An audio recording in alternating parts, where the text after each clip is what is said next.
Hello my dears, നമുക്കിന്ന് 10ാം ക്ലാസ്സിലെ ബയോളജിയിലെ സംവേദനങ്ങൾക്ക് പിന്നിൽ എന്ന പാഠത്തിലെ അടുത്ത ഭാഗം നോക്കാം. ഇനി നമുക്ക് നോക്കാനുള്ളത് എന്താ അറിയോ? റെറ്റിന മോളെ കുറിച്ചാണ് നമുക്ക് നോക്കാനുള്ളത്. അപ്പൊ നമുക്ക് നോക്കാം. റെറ്റിന എന്ന് പറഞ്ഞ ആള് വളരെ വളരെ പ്രധാനമുള്ള ഒരു കണ്ണെന്ന് പറയുന്ന കണ്ണിൽ മെയിൻ ആൾ ആരാണ്? റെറ്റിന നമുക്ക് പറയാം. നമ്മൾ കണ്ണിനെ കുറിച്ച് പറഞ്ഞപ്പോ അവിടെ 3 പാടുകൾ ഉണ്ടെന്ന് പറഞ്ഞിട്ട് നിങ്ങൾക്ക് ഓർമ്മയുണ്ടോ? 1 ദൃഢപടലം, 2 രക്തപടലം, 3ാമത്തെ ആളാണ് ഈ റെറ്റിന. എന്താണ് നമ്മളതിന്റെ പേര് പറഞ്ഞത് ഓർമ്മയുണ്ടോ? ദൃഷ്ടി പടലം. അപ്പൊ നമുക്ക് ജസ്റ്റ് നിങ്ങൾക്ക് ഓർമ്മയുണ്ടോ എന്നറിയാം. ജസ്റ്റ് നമുക്കൊന്ന് പിറകിലോട്ട് പോയാൽ നമുക്കത് അവിടെ കാണാൻ പറ്റും. ഇതാ സെക്കൻഡ്, ഇവിടെ നമ്മൾ കണ്ണിന്റെ പാടുകളെ കുറിച്ച് പറയുന്നു. ഇതാ ദൃഢപടലം, രക്തപടലം, അതുപോലെ ഈ ആളാണ് നമ്മുടെ ഈ റെറ്റിന അല്ലെങ്കിൽ ദൃഷ്ടിപടലം. ഇതാണ് ആന്തരപാളി. അപ്പൊ ജസ്റ്റ് ഇതൊന്ന് ഓർമ്മിച്ച് വെക്കാട്ടോ. ഇവിടെ നമ്മൾ എന്തെല്ലാം പറഞ്ഞിരുന്നു? പ്രകാശഗ്രാഹികളുടെ പാളിയാണ്, ബൈപോളാർ കോശപാളിയാണ്, ഗാംഗ്ലിയോൺ കോശപാളിയാണ്. റെറ്റിനെ കുറിച്ച് ഇത്രയും കാര്യം നമ്മൾ എന്താണ് പഠിച്ചു കഴിഞ്ഞതാണ് അല്ലേ? യെസ്. അപ്പോ പ്രകാശഗ്രാഹി കോശങ്ങളായിട്ട് നമ്മൾ 2 ആളെ പറഞ്ഞിട്ടുണ്ടായിരുന്നു. ഒന്ന് റോഡ്, രണ്ടാമത്തത് എന്താണ്? കോൺ. ഇവിടെ നമ്മൾ പറഞ്ഞിട്ടുണ്ടായിരുന്നു കേട്ടോ. അതായത് ഈ റോഡ് കോശങ്ങൾ എന്ന് പറഞ്ഞാൽ എന്തിനാണ്? ഇരുണ്ട വെളിച്ചത്തിൽ കാണാൻ സഹായിക്കേണ്ടത്, അതായത് കറുപ്പിലും ഇരുണ്ടിലൊക്കെ. ഇനി കോൺ കോശങ്ങൾ എന്ന് പറഞ്ഞാൽ തീവ്ര പ്രകാശത്തിലും അതുപോലെ വർണ്ണ കാഴ്ചയും നൽകുന്നത് ആരാണ്? കോൺ കോശങ്ങളാണെന്ന് പറഞ്ഞിട്ടുണ്ടായിരുന്നു. ഇത്ര കാര്യം ഇവിടെ നമുക്ക് ഓർമ്മിച്ച് വെക്കാം. ഇനി നമുക്ക് എവിടേക്ക് പോവാം? റെറ്റിനേന്റെ അടുത്തേക്ക് പോവാം. അവിടെ ഈ കാര്യം നമുക്ക് വേണ്ടതാണ്. ഓക്കെ. അപ്പൊ നമ്മൾ അവിടെ പറഞ്ഞ പോലെ തന്നെ നമ്മൾ പറഞ്ഞു എന്തുണ്ട്? റെറ്റിനയിലെ റോഡ് കോശങ്ങളും ഉണ്ട്, കോൺ കോശങ്ങളും ഉണ്ട്. അപ്പൊ റോഡ് എന്ന് പറഞ്ഞാൽ ഇവിടെ പിക്ചർ ഒക്കെ തന്നിട്ടുണ്ട്. അപ്പൊ നിങ്ങൾ എന്താ ആലോചിക്കുക? റോഡ് എന്ന് പറഞ്ഞാൽ നമ്മള് റോഡില്ലേ, അതായത് നമ്മളെ വണ്ടികളൊക്കെ പോണ ഈ റോഡാണ്. ഇങ്ങനത്തെ ഒരു ഷേപ്പാണ്. അതായത് നോക്ക്, ഇതാ ഇങ്ങനെ, ഇതൊരു റോഡിന്റെ പോലെ ഷേപ്പ് അല്ലേ? റോഡ് പറഞ്ഞാൽ ദണ്ട്, വടി എന്നൊക്കെയുള്ളൊരു മീനിങ് ആണ്. അങ്ങനെ ഒരു സിലിണ്ടർ, ഇങ്ങനെ ഒരു ഷേപ്പാണ് ആർക്കുള്ളത്? റോഡ് കോശങ്ങൾക്കുള്ളത്. ഇയാൾ എന്തിനാ സഹായിക്കണത്? ഇരുണ്ട വെളിച്ചത്തിലാണ് കാണാൻ നമ്മളെ സഹായിക്കുന്നത്. ഇരുണ്ട വെളിച്ചത്തിൽ അല്ലെ, ഇരുട്ടിൽ കാണാനാണ് സഹായിക്കുന്നത്. ഇനി കോണ് നോക്ക്. ഒന്നിലെ നമുക്ക് കോണിന്റെ ഷേപ്പ് ഇതാ ഇങ്ങനെ. നമുക്കൊരു കോൺ ചോളകത്തിന്റെ ഷേപ്പ് ആലോചിക്കാം. അല്ലെ ഇങ്ങനെ നമുക്ക് കോൺ ഐസ്ക്രീമാന്ന് കൂട്ടാം. ഇങ്ങനെ കോൺ ഐസ്ക്രീം ഉണ്ടാവില്ലേ? യെസ്. അപ്പോൾ ഇങ്ങനെ കോൺ ഐസ്ക്രീമിന്റെ ഷേപ്പിലാന്നൊക്കെ ആലോചിക്കാം. കോൺ ഐസ്ക്രീം എന്ന് ആലോചിച്ചാൽ എന്താ അറിയോ? കോൺ ഐസ്ക്രീം നമുക്ക് ഈ റോഡ് കോശങ്ങൾ ഇരുണ്ട വെളിച്ചത്തിലാണ് കാണാൻ സഹായിക്കുക അല്ലെ. കോൺ കോശങ്ങൾ വെളിച്ചത്തിലും തീവ്ര പ്രകാശത്തിലും വർണ്ണക്കാഴ്ച നൽകുന്നത് ആരാണ്? കോൺ കോശങ്ങളാണ്. അപ്പൊ നമുക്ക് അത് പഠിക്കാൻ ട്രിക്ക് ഉണ്ട്. എന്താ അറിയോ? നമുക്ക് ഐസ്ക്രീം കോൺ അറിയാം അല്ലെ. ഐസ്ക്രീം കോൺ നമുക്ക് എന്തൊക്കെ കളറിൽ അറിയാം? ചോക്ലേറ്റ് ആണെങ്കിൽ ബ്രൗൺ കളർ ആയിരിക്കും, സ്ട്രോബെറി ആണെങ്കിൽ റെഡ് കളർ ആയിരിക്കും, പിസ്ത ഫ്ലേവർ ആണെങ്കിൽ അത് പച്ച കളർ ആയിരിക്കും, വാനില ആണെങ്കിൽ വൈറ്റ് ആയിരിക്കും. അങ്ങനെ പല ഫ്ലേവറിനനുസരിച്ചിട്ട് കളറുകൾ മാറും അല്ലേ? വർണ്ണക്കാഴ്ചയാണ് അല്ലേ? അതായത് പല വർണ്ണങ്ങളില്ലേ? അപ്പൊ ഇവിടെ അതുപോലെ നമുക്ക് ആലോചിക്കാം. കോൺ കോശം എന്ന് പറഞ്ഞാല് വർണ്ണക്കാഴ്ചയാണ്. അതായത് നമുക്ക് വർണ്ണക്കാഴ്ച തരാൻ സഹായിക്കുന്നത്, നമുക്ക് പല നിറങ്ങൾ കാണാൻ സഹായിക്കുന്നത് ആരാണ്? നമ്മുടെ കോൺ കോശങ്ങളാണ്. യെസ്. ഇനി നമുക്ക് അവരെ കുറിച്ചിട്ട് പഠിക്കാം കേട്ടോ. ഇപ്പൊ ഇവിടെ റോഡ് കോശങ്ങൾക്ക് സിലിണ്ടർ ആകൃതിയാണ്, കോൺ കോശങ്ങൾക്ക് കോൺ ആകൃതിയാണ്. ഇനി അവരുടെ എണ്ണം നോക്ക്. റോഡ് കോശം എന്ന് പറഞ്ഞാൽ 9 കോടിയിലധികമുണ്ട്. എത്രയാണ്? റോഡ് കോശങ്ങൾ ചില്ലറയല്ല, എല്ലാവരും റോഡല്ലേ. നമ്മുടെ മൊത്തം നോക്കി ഏത് ഗ്രാമം, ഏത് കുഗ്രാമമാണ് അവിടെയൊക്കെ റോഡ് ഉണ്ടാവുന്ന ആലോചിക്കുക. അപ്പൊ റോഡാണ് കൂടുതൽ. കോൺ ഐസ്ക്രീം ഒക്കെ അവിടെ എവിടെങ്കിലൊക്കെ ഒരു ടൗണില് അങ്ങനെയല്ലേ ഉണ്ടാവുക, കടയിൽ കൂടെ കിട്ടുള്ളൂ. പക്ഷെ റോഡ് എവിടെയുണ്ട്. അപ്പൊ ഏതാവും കൂടുതൽ ഉണ്ടാവുക? റോഡല്ലേ കൂടുതൽ ഉണ്ടാവുക. യെസ്. അപ്പോ ഈ റോഡ് കോശങ്ങൾ എത്രയുണ്ട്? 9 കോടിയിലധികം ഉണ്ട്. പക്ഷേ നമ്മുടെ കോണ് പറഞ്ഞ 45 ലക്ഷമേ ഉള്ളൂ. 1 കോടിയും കൂടി ഇല്ല. ആ ഒരു 45 ലക്ഷം. കുഴപ്പമില്ല അല്ലേ? യെസ്. ഇനി ഇവരെ കുറിച്ച് പഠിക്കുമ്പോൾ ഇവർ രണ്ടിലും എന്തുണ്ട് അറിയോ? റോഡ് കോശങ്ങളിലെ വർണ്ണം റോഡോപ്സിൻ ആണ്, കോൺ കോശങ്ങളിലെ വർണ്ണകം ഫോട്ടോപ്സിൻ ആണ്. അതും പഠിക്കാൻ നമുക്ക് ഒരു ട്രിക്ക് ഉണ്ട്. റോഡില് റോഡോപ്സിൻ, അത് പഠിക്കാൻ സുഖം അല്ലേ? ഈ റോഡില് എന്താണുള്ളത്? റോഡോപ്സിൻ. അപ്പോ കോണിൽ കോണോപ്സിൻ എന്ന് പറയാൻ പറ്റുമോ? ഇല്ല, കോണോപ്സിൻ അല്ല. എന്താണ്? ഫോട്ടോപ്സിൻ. ഫോട്ടോ നമ്മൾ കോൺ ഐസ്ക്രീം കഴിക്കുമ്പോൾ ഫോട്ടോ എടുക്കില്ലടാ. അത് ഫോട്ടോ എടുത്തിട്ട് നമ്മൾ ഇങ്ങനെ സ്റ്റാറ്റസ് വെക്കില്ല, ഞാൻ ഐസ്ക്രീം കഴിക്കാന്നൊക്കെ ഉള്ളത് ഇതില്. അപ്പൊ ഇതെന്താണ്? ഫോട്ടോപ്സിൻ. രണ്ടും സെയിം ആണ്. Rhodopsin, photopsin. അപ്പൊ ഇതെന്താണ്? ഇവരുടെ വർണ്ണകം. ഇവർ രണ്ടുപേരുള്ള വർണ്ണകത്തിന്റെ പേരാണ് റോഡോപ്സിനും ഫോട്ടോപ്സിനും. മനസ്സിലായോ? രണ്ടിലും സിൻ ഉണ്ട് അല്ലേ? അത് എന്ത്? ഓപ്സിൻ ആണുള്ളത്. രണ്ടിലും എന്തുള്ളത്? ഓപ്സിൻ. എന്താണ് രണ്ട് വർണ്ണെങ്കിലും ഓപ്സിൻ ഓപ്സിൻ ഓപ്സിൻ എന്താണ്? ഇയാളൊരു പ്രോട്ടീനാണ്. പ്രോട്ടീൻ ആണ് കേട്ടോ. അപ്പോൾ രണ്ടിലും കോണിലും ഉണ്ട് പ്രോട്ടീൻ, റോഡിലുണ്ട് പ്രോട്ടീൻ. ആ പ്രോട്ടീന്റെ പേര് എന്താണ്? ഓപ്സിൻ. ഈ ഓപ്സിൻ നമുക്ക് എവിടെ നിന്നാണ് കിട്ടുന്നത്? വിറ്റാമിൻ എയിൽ നിന്ന്. കണ്ണിന്റെ ആരോഗ്യത്തിന് വേണ്ടി വിറ്റാമിൻ എ കഴിക്കൂ എന്ന് പറഞ്ഞിട്ടില്ല, കേട്ടിട്ടില്ലേ നിങ്ങൾ എപ്പോഴും? കണ്ണിന് കാഴ്ചക്കൊക്കെ വേണ്ടി നല്ല വിറ്റാമിൻ എ കഴിക്കണം, ക്യാരറ്റ് പോലുള്ളൊക്കെ കഴിക്കണമൊക്കെ കിട്ടണ്ടായിരിക്കും അല്ലേ? അപ്പോൾ വിറ്റാമിൻ എയിൽ നിന്നും രൂപപ്പെടുന്ന റെറ്റിനാലും അതുപോലെ ഓപ്സിൻ എന്ന പ്രോട്ടീനും കൂടി ചേർന്നിട്ടാണ് ഈ വർണ്ണകങ്ങളൊക്കെ ഉണ്ടാവണത്. അപ്പോൾ വർണ്ണകം ഉണ്ടാവണമെന്നുണ്ടെങ്കിൽ ആരൊക്കെ വേണം? ഓപ്സിനും വേണം, അതുപോലെ റെറ്റിനാലും വേണം. അപ്പൊ ഇങ്ങനെ രണ്ടുപേരും ഒന്നാവില്ലേ? അതായത് ഓപ്സിനും റെറ്റിനാലും കൂടി ചേർന്നിട്ടാണെങ്കിൽ ഈ ഫോട്ടോപ്സിൻ കോണോപ്സിൻ അല്ല കേട്ടോ, റോഡോപ്സിനും ഫോട്ടോപ്സിനും എങ്ങനെയാണ് മാറ്റം വരുന്നത്? കാരണം രണ്ടിലും ഒരേപോലെ അല്ല. റെറ്റിനാല് ഒന്നിൽ കുറച്ച് കൂടുതൽ, മറ്റേ കുറച്ച് കുറവ്, അങ്ങനെയൊക്കെ ഉണ്ടാവുക. അപ്പൊ രണ്ടും സെയിം അല്ല. പക്ഷെ രണ്ടിലുള്ള ഘടകങ്ങൾ എന്താണ്? സെയിം ആണ്. എന്തൊക്കെയാണ്? രണ്ടിലും എന്തൊക്കെ ഉണ്ട്? നമ്മളെ ഓപ്സിൻ എന്ന് പറഞ്ഞ പ്രോട്ടീനും ഉണ്ട്, റെറ്റിനാൽ വിറ്റാമിൻ എ രൂപപ്പെടുന്ന റെറ്റിനാലും കൂടിയിട്ടാണ് എന്തുണ്ടാവണം? ഈ രണ്ട് വർണ്ണകങ്ങളും ഉണ്ടാവണം. ഏതുണ്ടാവണത്? നമ്മളെ ഈ റോഡോപ്സിനും അതുപോലെ ഈ ഫോട്ടോപ്സിനും ഉണ്ടാവണം. എവിടെ നിന്നാണ്? ഈ ഓപ്സിനും റെറ്റിനാൽ തുടങ്ങിയ ഇവർ രണ്ടും ചേർന്നിട്ടാണ്. പക്ഷെ രണ്ടിന്റെയും രാസഘടന വ്യത്യാസമാണ്. റെറ്റിനാല് ഫോട്ടോപ്സിനുള്ളതും റോഡോപ്സിനുള്ളതും റെറ്റിനാലിന്റെ ആ വാല്യൂ വ്യത്യാസം കൊണ്ട് നമുക്ക് ഇതിലും രണ്ടും വ്യത്യാസങ്ങളുണ്ടെന്ന് പറയാം. അല്ലെങ്കിൽ നമുക്ക് ഒന്നാണ് പറഞ്ഞൂടെ? ഇനി ഇവിടെ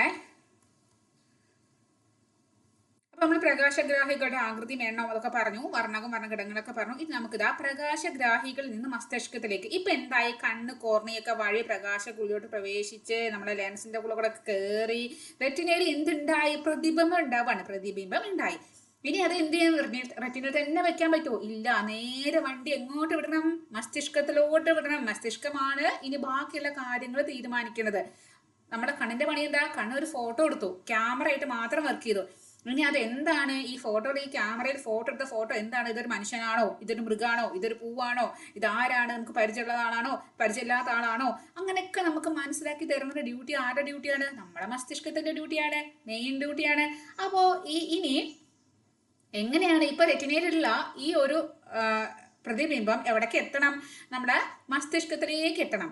അവിടെ ആരാണ് ഇത് കൊണ്ടുപോണത്? അത് കൊണ്ടുപോകാൻ സഹായിക്കുന്ന ആളാണ് ഒരു ഗ്ലൂട്ടാമേറ്റ്. എന്താണ്? ഗ്ലൂട്ടാമേറ്റ്. ഒരു ഗ്ലൂ ആണിട്ടാ.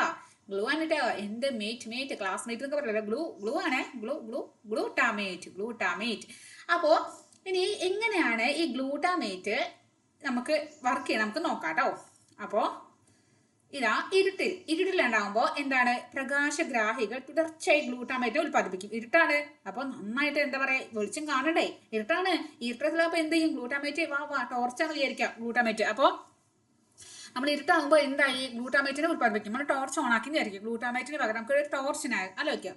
അപ്പോൾ നമ്മൾ ടോർച്ച് അടിക്കുമ്പോൾ ഇനി എന്താണ്? ഓൺ ബൈപോളാർ കോശങ്ങൾ പ്രവർത്തനരഹിതമായി ഓഫ് ബൈപോളാർ കോശങ്ങൾ ഉത്തേജിക്കപ്പെടുകയും ചെയ്യുന്നു. അതായത് ഇരുട്ടാണ്, രാത്രിയായി, അല്ലെ ഒരു റൂമിൽ ഇരുട്ടാണ്, നമ്മൾ അവിടെ ഇരുട്ടാണ് നമുക്ക് മനസ്സിലാക്കി തരണം. ആർക്ക്? നമ്മളെ ബ്രെയിനിന് നമുക്ക് മനസ്സിലാവണം ഇരുട്ടാണ് കേട്ടോ, അവിടെ നമുക്ക് മനസ്സിലാവണം. അതെങ്ങനെ മനസ്സിലാവുക? ഈ പ്രകാശഗ്രാഹി കോശങ്ങൾ ഇരുട്ടെന്ന് കാണുമ്പോൾ അപ്പോ ഗ്ലൂട്ടാമേറ്റിനെ ഓണാക്കും, ഗ്ലൂട്ടാമേറ്റിനെ ഉൽപ്പാദിപ്പിക്കാൻ തുടങ്ങും. അപ്പൊ എന്ത് ചെയ്യും? നമ്മൾ ബൈപോളാർ കോശങ്ങൾ ഓണും ഉണ്ട് ഓഫും ഉണ്ടെന്ന് പഠിച്ചിട്ടുണ്ടായിരുന്നു. ബൈപോളാർ കോശങ്ങൾ രണ്ട് തരത്തിലുണ്ട്, ഓണും ഉണ്ട്, അതുപോലെ ഓഫ് ബൈപോളാർ കോശങ്ങളുണ്ട്, ഓൺ ബൈപോളാർ കോശങ്ങളും ഉണ്ട്. അപ്പോൾ നമ്മൾ ഇരുട്ടാകുമ്പോൾ എന്താ ചെയ്യും? ഓൺ ബൈപോളാർ കോശങ്ങൾ അങ്ങോട്ട് ഓഫാവും, ഓഫ് ഓൺ ആവും എന്ന് പറയാം. അതായത് ഓൺ ബൈപോളാർ കോശങ്ങൾ എന്ത് ചെയ്യും? പ്രവർത്തനരഹിതമാവും. ലൈറ്റ് ഓൺ ആക്കണ്ട, ലൈറ്റ് അവിടെ ഇരുട്ടാണ്, അപ്പൊ അവിടെ ഓഫാണ് അവിടെ വർക്ക് ചെയ്യുക. ഇരുട്ടത്ത് ആരാ ചെയ്യുക?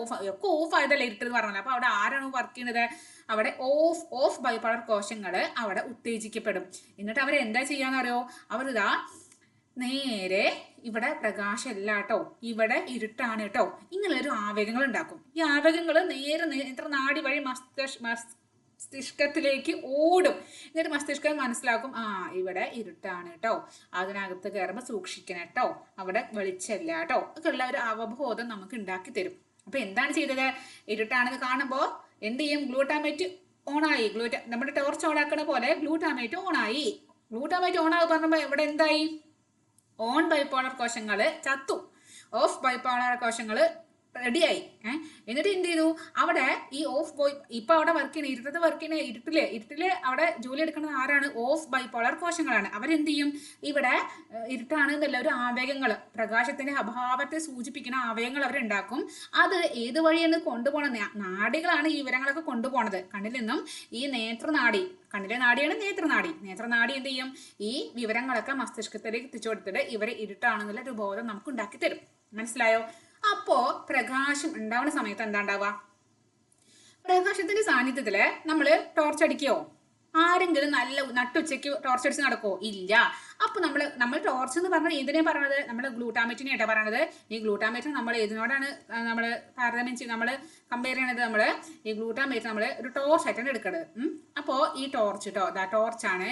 അപ്പൊ നമ്മൾ ഇവിടെ ടോർച്ച് അടിക്കോ? ഇല്ല. ഇവിടെ ടോർച്ച് ഓഫ് ആക്കി വെക്കും. അതായത് ഗ്ലൂട്ടാമേറ്റ് ഇവിടെ ഉൽപ്പാദിപ്പിക്കുന്നില്ല. അപ്പോ നേരെ തിരിച്ച് അപ്പൊ ഓൺ ബൈപോളർ കോശങ്ങൾ സജീവമായി. ടോർച്ച്, ഗ്ലൂട്ടാമേറ്റ് ഇല്ല. ഗ്ലൂട്ടാമേറ്റ് ഇല്ലെങ്കിൽ ഓൺ ആവാം. ബൈപോളർ കോശങ്ങളൊക്കെ സജീവമായി ഓണായി. അപ്പൊ എന്തായി? ഓഫ് ബൈപോളർ കോശങ്ങൾ. ഗ്ലൂട്ടാമേറ്റ് ഇല്ല. ഗ്ലൂട്ടാമേറ്റിന്റെ ചങ്കാണ് ആര്? ഓഫ് ബൈപോളർ കോശങ്ങൾ. എവിടെയാണോ ഗ്ലൂട്ടാമേറ്റ് ഉള്ളത് അവിടെയും ഓഫ് ബൈപോളർ കോശങ്ങൾ ഉണ്ടാവാം. അപ്പൊ എന്ത് ചെയ്യും? ഗ്ലൂട്ടാമേറ്റ് ഇല്ലെങ്കിൽ ആര് ചെയ്യും? ഓഫായി. ഗ്ലൂട്ടാമേറ്റ് ഓഫ് ആയപ്പോൾ നമ്മളെ ബൈപോളർ കോശം, ഓഫ് ബൈപോളർ കോശങ്ങളും ഓഫായി. അപ്പൊ അവിടെ പ്രവർത്തിക്കുന്നത് ആരാണ്? നമ്മളെ ഓൺ ബൈപോളർ കോശങ്ങൾ മാത്രമേ അവിടെ പ്രവർത്തിക്കുള്ളൂ. അപ്പൊ ഓൺ ബൈപോളർ കോശങ്ങൾ എന്ത് ചെയ്യും? പ്രകാശം ഉണ്ടോ, പ്രകാശത്തെ നോക്കാൻ നടക്കുന്ന ആളാണ്. ഇവിടെ പ്രകാശം ഉണ്ട് കേട്ടോ, ഇവിടെ വെളിച്ചം കേട്ടോ എന്നുള്ള ആവേഗങ്ങൾ ഉണ്ടാക്കും. ഇത് എന്താണ്? നേത്രനാടിന്റെ ഡ്യൂട്ടി എന്താണോ ഇവിടെ ആവേഗങ്ങൾ അതിനെ മസ്തിഷ്കത്തിലേക്ക് എത്തിച്ചു കൊടുക്കുകയാണ് നമ്മുടെ ആരുടെ ഡ്യൂട്ടി? നമ്മുടെ നേത്രനാടിന്റെ ഡ്യൂട്ടി. അപ്പൊ ഓൺ ബൈപോളർ കോശങ്ങൾ ഇവിടെ വെളിച്ചം കിട്ടോ എന്ന് കാണിക്കുമ്പോൾ ഓടും. ആര്? നേത്രനാടി എവിടേക്ക്? മസ്തിഷ്കത്തിലൊക്കെ ഓടും. എന്നിട്ട് പറയും ഇവിടെ പ്രകാശമുണ്ട്, പ്രകാശത്തിന്റെ സാന്നിധ്യം അവിടെ കാണിക്കും, ഇവിടെ കാഴ്ച നമുക്ക് ഉണ്ടാക്കി തരും. ഇങ്ങനെയാണ് അവർ രണ്ടുപേരും വർക്ക് ചെയ്യണത് കേട്ടോ. ഇനി അടുത്താണ് വർണ്ണക്കാഴ്ച. വർണ്ണക്കാഴ്ച. വർണ്ണക്കാഴ്ച സാധ്യമാക്കുന്ന ആരാണ്? നമ്മളെ കോൺ കോശങ്ങളാണ്. നമ്മൾ പറഞ്ഞിട്ടുണ്ട് അല്ലേ? കോൺ കോശങ്ങളാണ് നമുക്ക് തീവ്ര പ്രകാശത്തിലും അതുപോലെ വർണ്ണക്കാഴ്ചയും സാധ്യമാക്കുന്നത് കോൺ കോശങ്ങളാണ്. അപ്പോ ഈ കോൺ കോശങ്ങൾ 3 തരത്തിലുണ്ട്. ഇത് നമ്മുടെ 3 കോണ് കണ്ടോ? 3 കോണുകൾ കണ്ടോ? യെസ്. അപ്പോ ഈ 3 കോണുകൾ എന്തൊക്കെ നമുക്ക് നോക്കാം. ഒന്നാണ് ഏതൊക്കെയുണ്ടാരോ? SML. SML ഒന്നാമത്തതാണ്. എസ് ഉണ്ട്, എം ഉണ്ട്, എൽ ഉണ്ട്. അതായത് ഷോർട്ട്, മീഡിയം, ലോങ് എന്നുള്ളതിന്റെ ആ ഒരു ഇതിലാണ് എസ്, എം, എൽ എന്ന് എടുത്തിരിക്കുന്നത് കേട്ടോ. ഞാൻ ഡൗട്ട് അടിക്കരുതേ. അപ്പോ ഈ വർണ്ണക്കാഴ്ച നൽകുന്നത് നമുക്ക് ആരാണ്? കോൺ കോശങ്ങളാണ്. അപ്പൊ ഈ കോൺ കോശങ്ങൾ ഇനി എങ്ങനെയാണ് പല തരത്തിലുള്ള കളർ നമുക്ക് കാണിച്ചു തന്നെ കേട്ടോ. അപ്പൊ എസ് കോണുകൾ ഉണ്ട്. അത് എന്താ ചെയ്യുക? ഹ്രസ്വ തരംഗദൈർഘ്യം. അതായത് ഇവിടെ ചെറിയ, ഹ്രസ്വ പറഞ്ഞാൽ ചെറിയ തരംഗദൈർഘ്യം ഉണ്ടാവുക. അപ്പോ എം, മീഡിയം. എം എന്ന് പറയാൻ ഒരു മീഡിയം എന്ന് പറഞ്ഞാൽ ഇടത്തരം തരംഗദൈർഘ്യം ഉണ്ടാകും. അതുപോലെ ലോങ് എന്ന് പറഞ്ഞാൽ കൂടുതൽ വലിയ തരംഗദൈർഘ്യം, അല്ലെങ്കിൽ ദീർഘ എന്ന് പറഞ്ഞാൽ നല്ല ഭാഷയിൽ പറയുന്നത് ദീർഘ തരംഗദൈർഘ്യം. SML. അപ്പോ 3 തരം കോശങ്ങളാണ്, 3 തരം കോൺ കോശങ്ങളാണ്. ഒന്നാമത്തതാണ് സ്മോൾ, അതായത് എസ് കോണുകള്. രണ്ടാമത്തതാണ് എം കോണുകള്. മൂന്നാമത്തതാണ് എൽ കോണുകൾ. ഇനി എങ്ങനെയാണ്? എസ് കോണുകൾ എന്ന് പറയാൻ നീലയാണ്. നീല. എസ് പറഞ്ഞാൽ എന്തിനെ കാണിക്കുന്നത്? നീല. അത് നീലക്കോണ്. നമ്മുടെ ബ്ലൂബെറി ഒക്കെ ഉള്ള ആ ഫ്ലേവറിലൊക്കെ ഒരു കോണെന്ന് ആലോചിക്കാം. അത് കുറച്ച് ബ്ലൂബെറി നമുക്ക് വല്ലാതെ നമുക്ക് കിട്ടില്ല അല്ലേ? അപ്പൊ അതൊരു കുറച്ചേ ഉള്ളൂ. എന്താ പറയാ? എസ് ആണ്. അത് ചെറുതാണ്. ബ്ലൂബെറി ചെറുതായിട്ടേ കിട്ടിയുള്ളൂ. അപ്പൊ നമുക്ക് ചെറിയ തരംഗദൈർഘ്യം നീല കളറാന്ന് അതൊന്ന് ആലോചിക്കാം. ഇനി എം പറഞ്ഞ മീഡിയം. കുഴപ്പമില്ല, എല്ലായിടത്തും ഏകദേശം ഉണ്ട്. അത് പറഞ്ഞാല് എം ആണ്. എം എന്ന് പറഞ്ഞത് എവിടെയാണ്? നമ്മളെ ഇതാണ് കേട്ടോ എം. ഇതാണ് എം നമ്മളെ പിസ്ത ഫ്ലേവറിലെ ഐസ്ക്രീം. അവിടെ കുറച്ച് ഈ ബ്ലൂബെറിനേക്കാൾ നമുക്ക് കിട്ടാറുണ്ട് അല്ലേ? പച്ച കളറുള്ളത്, പിസ്ത ഫ്ലേവറുള്ളതൊക്കെ. ബ്ലൂബെറി നമ്മൾ തീരെ കാണാം, നമ്മുടെ നാട്ടിൽ കാണരുത്. അപ്പൊ അത് ഇടത്തരായിട്ടും കാണാം, നമുക്ക് ഇതിനെ കണക്കാക്കാം.